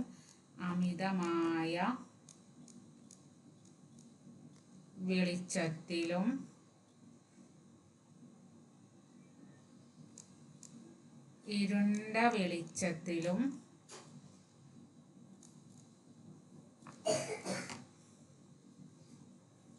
വായന ഒഴിവാക്കുക. ഓക്കെ. അതുപോലെ പൊടി പുക ഇതൊക്കെ നമ്മൾ കണ്ണിലോട്ട് അടിക്കണം. അങ്ങനത്തെ ജോലികളൊക്കെ ചെയ്യുമ്പോൾ നമ്മൾ സുരക്ഷാ കണ്ണട ഉണ്ട്, നമ്മൾ സേഫ്റ്റിക്ക് വേണ്ടി നമ്മൾ ഉപയോഗിക്കാൻ കണ്ണടകളില്ലേ, അത് ഉപയോഗിക്കാം. അതുപോലെ കണ്ണുകൾ അഴുക്കുള്ള കൈ കൊണ്ട് ഇപ്പോൾ നമ്മൾ കൈ കൊണ്ട് കണ്ണ് തൊടാതിരിക്കുക. അപ്പം നമുക്ക് അവിടെ ഇൻഫെക്ഷൻ വരാനുള്ള സാധ്യത ഉണ്ട്. അങ്ങനെ പലതും നിങ്ങൾക്ക് ജസ്റ്റ് നിങ്ങൾക്ക് തന്നെ എഴുതാനേ ആവണേ ഉള്ളൂ അല്ലേ. പിന്നെ നേത്രദാനം പറഞ്ഞാൽ മഹാദാനാണ്. ഒരാൾ മരിച്ചാൽ എന്താ പറയുക, കണ്ണുകൾ ദാനം ചെയ്താൽ 2 പേർക്ക്, കാഴ്ചയില്ലാത്ത 2 പേർക്ക് കണ്ണുകളെ കിട്ടും, കാഴ്ച കിട്ടും. അങ്ങനെയൊക്കെ ഉണ്ട്. അപ്പോൾ കണ്ണുകളെ കുറിച്ച് പറയുമ്പോൾ അന്ധത എന്ന് പറഞ്ഞാൽ കണ്ണ് കാണാത്തവർ, നമ്മൾ കണ്ണ് കാണുന്നവർക്കാണ്. കണ്ണ് കാണാത്തവരുടെ കുറിച്ചിട്ടുള്ള ഒരു എന്താ പറയുക, അവരുടെ ബുദ്ധിമുട്ട് നമുക്ക് ആലോചിക്കാൻ പറ്റില്ല. പക്ഷേ നിങ്ങൾക്ക് ആർക്കും താല്പര്യം ഉണ്ടെങ്കിൽ കണ്ണ് കാണാത്ത കുട്ടികളുടെ ഒരു ഗ്രൂപ്പ് ഉണ്ട്. അതിൻ്റെ പേരാണ് ഹൃദയം കിഡ്സ് പറഞ്ഞിട്ടൊരു ഗ്രൂപ്പ് ഉണ്ട്. അപ്പോൾ അതിൽ വായിച്ചു കൊടുക്കാൻ നമുക്ക് കണ്ണ് കാണാൻ നമുക്ക് അതിൽ കുട്ടികൾക്ക് കാണാത്ത കുട്ടികളൊക്കെ ഉണ്ട്. അപ്പോൾ അവർക്കൊക്കെ വായിച്ചു കൊടുക്കാനുള്ള ഒരു ഇതുണ്ട്. എന്താ പറയുക, നമുക്ക് വായന ഇഷ്ടപ്പെടുന്ന കുട്ടികൾക്ക് കഥകളും അല്ലെങ്കിൽ അവിടെ പല പരിപാടികളും അവിടെ നടക്കുന്നുണ്ട് ആ ഗ്രൂപ്പിൽ. അപ്പോൾ നിങ്ങൾക്ക് ആർക്കെങ്കിലും നിങ്ങളെ ശബ്ദം ദാനം ചെയ്യാൻ പറ്റും, അത് നിങ്ങൾക്ക് നന്നായിട്ട് വായിക്കാൻ പറ്റും, ഇംഗ്ലീഷോ മലയാളമോ, അത് നിങ്ങൾക്ക് നല്ലൊരു ലീഡർഷിപ്പ് ക്വാളിറ്റി ഉണ്ട്, അങ്ങനെയൊക്കെ ഉള്ള ഒരു ക്ലാസ് കാണാണ്ട് നിങ്ങൾക്ക് വായിക്കാൻ ഇഷ്ടമാണെന്നുണ്ടെങ്കിൽ എന്നെ ജസ്റ്റ് ഒന്ന് പറഞ്ഞാൽ ഞാൻ ആ ഗ്രൂപ്പിൽ ആഡാക്കാൻ പറയാം. ഒരു വാട്സപ്പ് ഗ്രൂപ്പാണ്. കണ്ണ് കാണാത്ത കുട്ടികൾക്ക് ഒരുപാടുണ്ട്. അപ്പോൾ അവർക്കൊക്കെ അതൊരു എന്താ പറയുക, ഒരു മുതൽക്കൂട്ടാവും, അവർക്കൊക്കെ ഒരു സഹായമാവും. അതും കൂടി ഇതിനെ കൂടുതൽ പറയാം കേട്ടോ. അപ്പോൾ ഇവിടെ ലോകാരോഗ്യ സംഘടന എന്താണ്, 5 വയസ്സ് താഴെ കുട്ടികളെ ഡിജിറ്റൽ ഉപകരണങ്ങൾ 1 മണിക്കൂറോ അതിൽ കുറവോ മാത്രമേ ചെലവഴിക്കാനാവും. പഠിപ്പിച്ച് ഇരിക്കുമ്പോൾ 1 മണിക്കൂർ അപ്പുറമൊന്നും ഒരിക്കലും 5 വയസ്സിന് താഴെ കുട്ടികൾ ഒരിക്കലും ഫോണൊന്നും നോക്കി ഇരിക്കാൻ പാടില്ല. അപ്പോൾ അതൊക്കെ ശ്രദ്ധിക്കുക. പിന്നെ പറഞ്ഞത് അതൊക്കെ തന്നെയുള്ളൂ ഇവിടെ ഉള്ളത്. ഇനി ഇവിടെ ഉണ്ട് ഇത് നിങ്ങളൊക്കെ ഈ കണ്ണിന് അസുഖമുള്ളവരൊക്കെ ഈ ഒരു സംഭവം കണ്ടിട്ടുണ്ടായിരിക്കും. കുറേ അക്ഷരങ്ങൾ അല്ലെങ്കിൽ 1 2 3 ഇടാനുണ്ട്. ഇവിടെ കണ്ടോ, ഇത് ഞാൻ പറയാ സ്നെല്ലൻ ചാർട്ട് എന്നാ പറയാ. സ്നെല്ലൻ ചാർട്ട് കുഞ്ഞും കൂടി തോറ്റു. ഇപ്പൊ വാങ്ങി ഇവിടെ നിക്ക്, വാങ്ങിയെടുത്തോ. സൗണ്ട് ഉണ്ടാക്കണ്ടോ. അപ്പൊ ഇത് സ്നെല്ലൻ ചാട്ടണത് എന്താ ഏറ്റവും മുകളിൽ വലുതായിരിക്കും, പിന്നെ താഴേക്ക് ചെറുതാ വരും. ഹോസ്പിറ്റലിൽ പോയാൽ നമ്മളെ എന്താണ് ഈ ഒരു ചാർട്ടിന്റെ 20 അടി താഴേക്ക് നമ്മൾ ഇരുത്തും, താഴേക്കല്ല അകലത്തിൽ ഇരിക്കും. ഇതിന്റെ പ്രധാന 20 അടി ദൂരേക്ക് ഇരുത്തും. ഇത് നമ്മൾ വായിക്കാൻ പറയും. കാരണം ഒരു കാഴ്ചയ്ക്ക് കുറവില്ലാത്തവർ എന്ത് ചെയ്യും, കാണാൻ അടിപൊളിയാണ് വർക്ക് ചെയ്യണമെങ്കിൽ അവർ ഫുൾ ഈ അടിയിൽ പോലും വായിക്കും. പക്ഷേ കണ്ണിന് കുറച്ചൊക്കെ കുഴപ്പമില്ല. നമുക്ക് അപ്പോൾ എത്ര തകരാറുണ്ട് നമുക്ക് മനസ്സിലാക്കാൻ പറ്റും. ചിലവർക്ക് 2 വരി വായിക്കാൻ പറ്റുള്ളൂ, അപ്പോൾ അവർക്ക് നല്ല തകരാറുണ്ട്. അപ്പോൾ അവർക്ക് അതിനനുസരിച്ചുള്ള പവറിൽ ലെൻസ് ഇടുമ്പോഴാണ് അവർക്ക് ബാക്കിയും കൊണ്ട് വായിക്കാൻ പറ്റുക. അങ്ങനെയാണ്. അപ്പോൾ എനിക്കൊക്കെ പറഞ്ഞാൽ താഴത്തെ ഇവരെ ഒട്ടും അവിടെ പോയാൽ വായിക്കാൻ പറ്റാറില്ല. നമുക്ക് കണ്ട വെച്ചാൽ പോലും വായിക്കാൻ പറ്റാറില്ല. അങ്ങനെ പലവർക്കും പല പ്രശ്നങ്ങളും ഉണ്ട്. അപ്പോൾ അതാണ് സ്നെല്ലൻ ചാർട്ട് കേട്ടോ. അപ്പോൾ ജസ്റ്റ് വായിച്ച് മനസ്സിലാക്കേണ്ടേ ഉള്ളൂ. ഇനി ഒഫ്താൽമോളജി, നമ്മുടെ കണ്ണിനെ കുറിച്ചുള്ള അതിൻ്റെ വൈകല്യങ്ങളും അതൊക്കെ പഠിക്കണം. ആ ചികിത്സയാണ് ഒഫ്താൽമോളജി. അപ്പോൾ അത്ര ഇനി നമുക്ക് അടുത്ത കേൾവിയാണ്. അപ്പോൾ കേൾവി നമുക്ക് അടുത്ത ക്ലാസ്സിൽ എടുക്കാം. അപ്പോൾ ഓക്കെ, ബൈ.